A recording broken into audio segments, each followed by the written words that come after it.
Good afternoon, everyone. Welcome. Thank you for being here. I already made my formal Columbus announcement a little while ago, but I do want to reaffirm that we are thrilled to be bringing the All-Star Game to Columbus. We believe very much in this franchise and in this city. When I look out the window and I see the Arena District, I think back to everything this club and this building has meant to this city. And we get very excited about it. We're very proud of it. We're grateful for the support that we've gotten from the city, that the franchise has gotten from the city. We're grateful for the corporate support, which has been tremendous for this franchise. And we have no doubt, particularly having been here for the draft, that we're going to have a wonderful All-Star weekend, and our guests are going to enjoy being here. I'm aware of the fact that there's a little bit of frustration by some fans on the on-ice performance, and I can assure you, because I know it firsthand, there is nobody more frustrated than ownership and management, and nobody more committed to getting it right on the ice than ownership and management. And I have no doubt about the future of this franchise because it's in extremely strong, committed hands. And with that, I am happy to take questions. Hi Gary, Aaron Portsline, Columbus Dispatch. How are you? I'm doing well, thank you. Good to see you. And you? The club has acknowledged that the league has asked them to make enhancements to Nationwide Arena in advance of the All-Star Game. Can you detail what those are? Is the scoreboard part of them, perhaps? Well, there are a variety of things that we encourage the clubs and the buildings to do that make sure that the event is state-of-the-art. In case anybody hasn't noticed, we've been very committed over the last few years to big events, and we make our big events even bigger. Since I was in the neighborhood today, we made another series of announcements that, for example, have taken the Winter Classic to a new level. So whether or not it's the scoreboard or the way we dress up the district or the building and other things that we need, I mean, those are nuts and bolts details that we work on in full cooperation with the club and the arena. No specifics as it Well, yeah, that's not now. If there's something dramatic to announce, we'll do it then.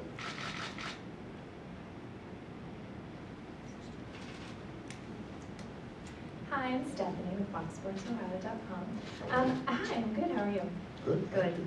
I just had a question. There does seem to be a lot of commitment to Columbus and to this market. I was just curious from your perspective, what is it about Columbus and this market in particular that is driving that? On a macro basis, we view the role of our franchises wherever they're located as very important to a community. We know that a community makes an investment in a team both financially and emotionally, and we believe that when you get that kind of support, and this franchise has gotten tremendous support in Columbus, that we need to make sure that everything's being done to make it work well. And as I indicated, when you look at the development around the arena, it's been spectacular. It's transformed downtown Columbus. When you look at the commitment of ownership, while what's happened on the ice is not what they wanted and has frustrated fans, the commitment has never wavered. And we see it in the reaction of the fans. We know that this is a good hockey market, and the fact that fans are frustrated tells you how badly they want a winner and how committed they are to the franchise. Rusty Miller with Associated Press. You say you're aware of the frustration felt by some segment of the fans. Is this something, do you take any more of an active role? Does the league office? Not with respect to on-ice performance. That's purely a club decision. The decisions that a club makes are up to the club. But we're aware of it. We watch what goes on. But the judgments we make are: is there strong ownership in place, and are they making the commitments to the franchise that's appropriate and necessary? Is the club meeting its obligations, as this club is, in the face of what could be a taxing financial situation? Is ownership showing the commitment? And it is in this case, but we don't get involved in on-ice decisions in terms of personnel. That is something that's strictly left up to each club, because that's what the competition's all about. this is one of the clubs that would have benefited most from realignment. Yes. That now appears to be scrapped at least until the following season. Is that for sure going to be collectively bargained? Is that part of that process? Or Well, I'm not going to comment on collective bargaining. We have no interest in getting into a public debate on collective bargaining. But what I will say about realignment is the Board of Governors overwhelmingly approved the plan that not only did we believe made sense, it was really good for a number of clubs that had issues with the current alignment. Players Association had the right under our collective bargaining agreement to consent or not bargain over it, but to either consent or not. And if the union wasn't going to consent, the consent needed to not be unreasonably withheld. We could have a long debate on all the issues, but I didn't think at this point in time having a confrontation with the union made any sense. And so we decided to leave it for another day, but I believe ultimately the board is going to want to see the plan that it approved ultimately put in place. One of the PA's issues with it was that it had an imbalance, 218 conferences, 217 conferences. Yeah. Is it possible that you could balance that off by? Well, no, because the conferences for making the playoffs, there were going to be 2-8, 2-7, so we're not looking to expand. And it was the 4 divisions, 4 conference-based playoffs. If you go back to the history of the league, I think somewhere between the early 80s and early 90s, we had a similar situation. So, you know, this league has had 13 different types of alignment and scheduling in the regular season since 1966. The playoffs, since the league took control of the Stanley Cup 80 some odd years ago, had 13 different formats. This is the first time that the union has weighed in, and as I said, we just weren't looking for a confrontation right now. We'll deal with this at another time. But ultimately, our hope and expectation is we'll wind up where we want to wind up. Yeah. Is it possible that one of the teams in the 8s is simply moved east? No, but you still have an 8-7, 8-7. That doesn't change it. In other words, you're thinking in terms of 2 conferences, 15-15. Right, that's not the way the playoffs are being done. If you stick to the interdivisional. Well, but it doesn't make sense because everybody has a different schedule. It wouldn't be fair to do that. Okay, but it's a good question. Jeff Bell from Columbus Business First. I want to ask you 2 questions about the Winter Classic.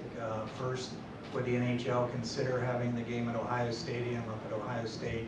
And second, would the Blue Jackets have to become more competitive on the ice to be considered to host the game? Well, we just did the All-Star Game. You want more right now? One thing at a time. We haven't looked that far ahead. Obviously, there's tremendous interest in having a Winter Classic, having an outdoor game. Every club has asked for one. The Blue Jackets have been adamant, persistent, aggressive on the issue of an All-Star Game for a number of years now. This isn't something that was a newly found idea that they had. Michael and JP have been adamant at this for years, and we thought this was a good time. We'll see what happens. I certainly wouldn't rule it out, although I haven't checked the weather in Columbus over the last 20 years on July 1st, so I'm not in a position to opine. If we were having this discussion in Phoenix, for example, I could be a little more adamant that that isn't happening outdoors anytime soon, or ever. Commissioner Bettman, Lori Schmidt, 97.1 The Fan. You acknowledge fan frustration, which I think would be different than fan apathy. I wonder to you how important that distinction is and how the league became aware that that's the sentiment of the fan base here. I read the newspaper, and I saw that somebody was trying to organize a pep rally, but that's a good sign. It's kind of like when you get booed when you go on the ice. It's better than if it's quiet. And I know about that firsthand. Commissioner, one source of fan frustration, this is the first time we've had you in Columbus since the end of the Kings Blue Jackets game. Can you update us on the status of that investigation into the clock? Yes, it's an ongoing investigation. I know the people involved have been interviewed. Daktronics, who needs to do a technical review for us, can't do it right now because the Grammys are in Staples Center and we don't have access to the clock. We're going to try and figure out exactly what happened. but we're also, having now seen something like this for the first time, going to institute some procedures to make sure it doesn't happen again. Do you have any idea what those procedures are? Yeah, it's a way for us to monitor the clock out of the situation room in Toronto during the last minute of each period. You're always going to have an element when somebody drops the puck. There's a reflex moment when you turn the clock on, and when they blow the whistle, there's a reflex to turn it off. But we're going to be in a position to track how the clock is running, particularly in the last minute of each period, by watching the clock and making sure that if there's a glitch or a stoppage when play's going on, we can know about it at the time. We've spent a considerable amount of time, money, and effort to put ourselves in a situation over the last few years where we can monitor very closely what goes on in buildings. That's why the video review procedures out of Toronto can actually include a discussion with the officials on the ice. We have that technology.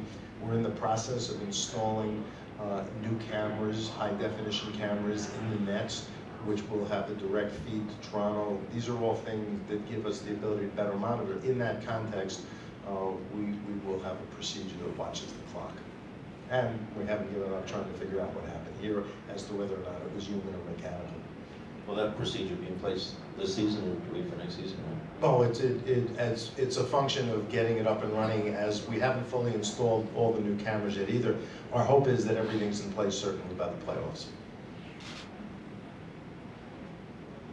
Anyone else? Anyone else? Going. Well, if I don't see you before, but I'm sure I will, I look forward to the All-Star Game, and I'm looking forward to seeing the game tonight. Thanks for being here.